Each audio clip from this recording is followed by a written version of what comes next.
आज देश का, गुजरात की धरती का एक महान सपूत हम सभी से बहुत दूर चला गया है। हम सभी के प्रिय श्रद्धेय केशुभाई पटेल जी, उनके निधन के समाचार मैं कल्पना ही नहीं कर सकता हूं। मैं बहुत दुखी हूं, बहुत स्तब्ध हूं। केशुभाई का जाना मेरे लिए किसी पिता तुल्य के जाने की तरह है। उनका निधन मेरे लिए ऐसी क्षति है जो कभी पूरी नहीं हो पाएगी। करीब 6 दशक का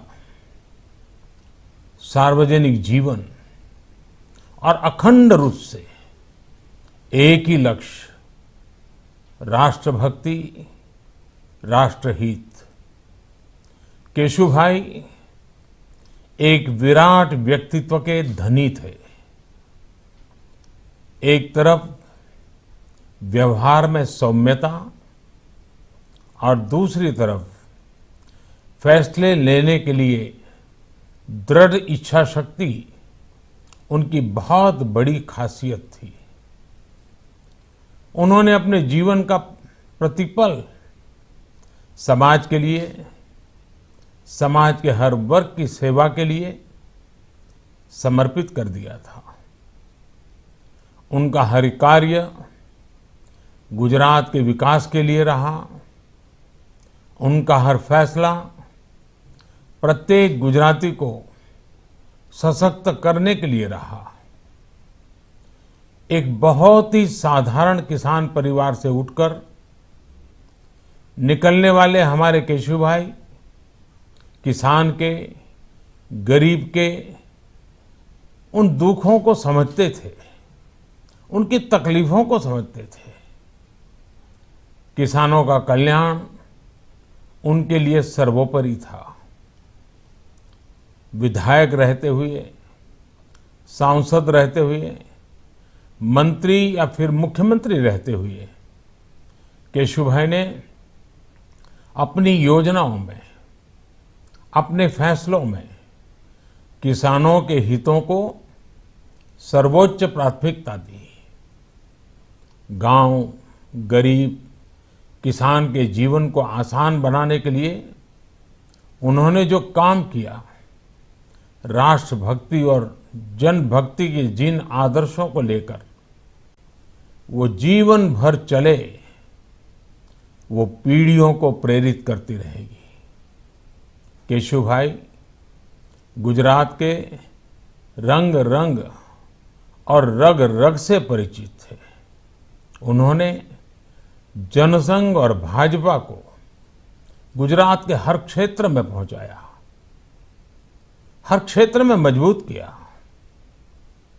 मुझे याद है इमरजेंसी के दिनों में किस तरह केशुभाई ने लोकतंत्र की रक्षा के लिए संघर्ष किया, पूरी ताकत लगा दी। केशुभाई ने मुझ जैसे अनेकों साधारण कार्यकर्ताओं को बहुत कुछ सिखाया, हमेशा मार्गदर्शन किया। प्रधानमंत्री बनने के बाद भी मैं निरंतर उनके संपर्क में रहा। गुजरात जाने पर मुझे जब भी अवसर मिला, मैं उनका आशीर्वाद लेने भी गया। अभी कुछ सप्ताह पहले ही सोमनाथ ट्रस्ट की वर्चुअल बैठक के दौरान भी मेरी उनके साथ बहुत देर तक बातचीत हुई और वो बहुत प्रसन्न नजर आ रहे थे। कोरोना के इस काल में मेरी फोन पर भी उनसे कई बार बातचीत हुई। मैं उनकी सेहत के बारे में पूछता रहता था। करीब 45 साल का निकट परिचय, संगठन हो, संघर्ष हो, व्यवस्था का विषय हो, व्यूह रचना का विषय हो, आज एक साथ अनेक घटनाएं मेरे स्मृति पटल पर आ रही है। आज भाजपा का प्रत्येक कार्यकर्ता मेरी तरह ही बहुत दुखी है। मेरी संवेदनाएं केशुभाई के परिवार के साथ है, संपूर्ण भाजपा परिवार के साथ है, उनके शुभचिंतकों के साथ है। दुख की इस घड़ी में मैं उनके परिवार के साथ निरंतर संपर्क में हूं।